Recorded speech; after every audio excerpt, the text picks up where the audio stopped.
ప్రభావతి అయితే ఇంకా మనోజు అలాగే రోహిణి విల్లా కొన్నారు అని చాలా సంతోషపడుతూ ఉంటుంది. ఇంకా అంతా ఆ విల్లాకి సంబంధించి పేరు కూడా పెట్టేయడంతో ఇంకా అందరూ ఇంటికైతే వచ్చేస్తారు. ఇంకా రోహిణి మనోజ్ అయితే ఇంక ఇద్దరు మాట్లాడుకుంటూ ఉంటారు. రా మనోజ్ మన ఇద్దరం ఇష్టపడినట్టే విల్లా కొనుక్కున్నాం కదా, ఇంకా 2 డేస్లో మనం అక్కడికి వెళ్ళిపోవాలి అని మాట్లాడుకుంటూ ఉంటే, అయ్యో రోహిణి 2 డేస్ ఎందుకు, ఈరోజు సాయంత్రమే మన ఇంట్లోకి మనం వెళ్ళిపోదాం అని ఇంకా మనోజ్ అయితే అంటాడు. కాదు, కొన్ని ఫార్మాలిటీస్ ఉంటాయి కదా, దేవుడు చూడాలి మంచి రోజు ఎప్పుడు అని చెప్పనంటే, ఈరోజు అన్ని మంచి రోజు అనే కదా మన ఇంటికి పేరు పెట్టించుకున్నాము అని ఇంకా మాట్లాడుకుంటూ ఉంటే ప్రభావతి అయితే ఇంకా రూమ్లోకి వస్తుంది.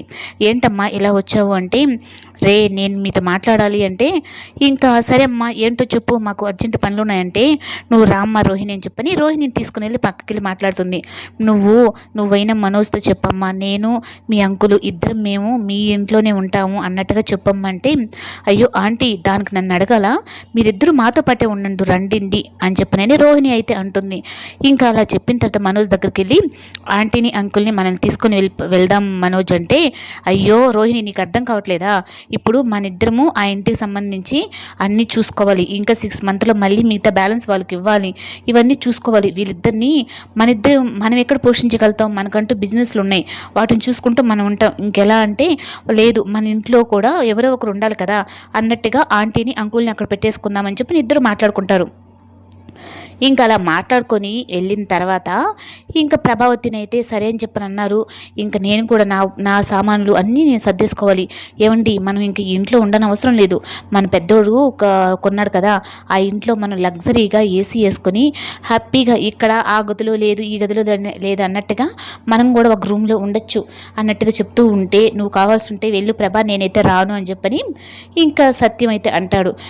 అదేంటండి మీరు అలా మాట్లాడుతున్నారు, మనం ఆ ఇంట్లోకి వెళితే మనం రిచ్గా బతకచ్చు కదా అంటే, నాకు అంతగా రిచ్గా బతకాలని లేదు, నా కష్టార్జితంతో కట్టుకున్న ఇల్లు ఇది, నేను ఉన్నంత వరకు ఇక్కడే ఉంటాను అని చెప్పని అంటాడు. ఇంకా మనోజు ఇంకా రోహిణి అయితే మేము సాయంత్రం బయలుదేరుతామని చెప్పని అంటూ ఉంటే, ఏంట్రా మనోజ్ అప్పుడే తట్టబుట్ట సర్దేసుకున్నావా అంటే, నా బాకీ డబ్బులు ఇవ్వవా అంటే, రే ఇల్లే కొనుక్కున్నవాడిని నీ బాకీ ఒక లెక్క నాకు అని అంటే, ఒరే నువ్వు ఆ మాట నువ్వు ఆ ఇల్లు కొనుక్కోకముందు నా బాకీ ఇచ్చేసి ఉంటే ఆ తర్వాత వేరేగా ఉండరా, కానీ ఇప్పుడు నువ్వు అలా కాదు ఆ ఇల్లు కొనేసానని చెప్పని అంటున్నావు, నాకు ఎక్కడో తేడా కొడుతుందిరా అని చెప్పనంటే, నువ్వు ఎప్పుడు అపశకున మాటలు మాట్లాడొద్దు అని చెప్పని రోహిణి అయితే బాలుని అంటుంది.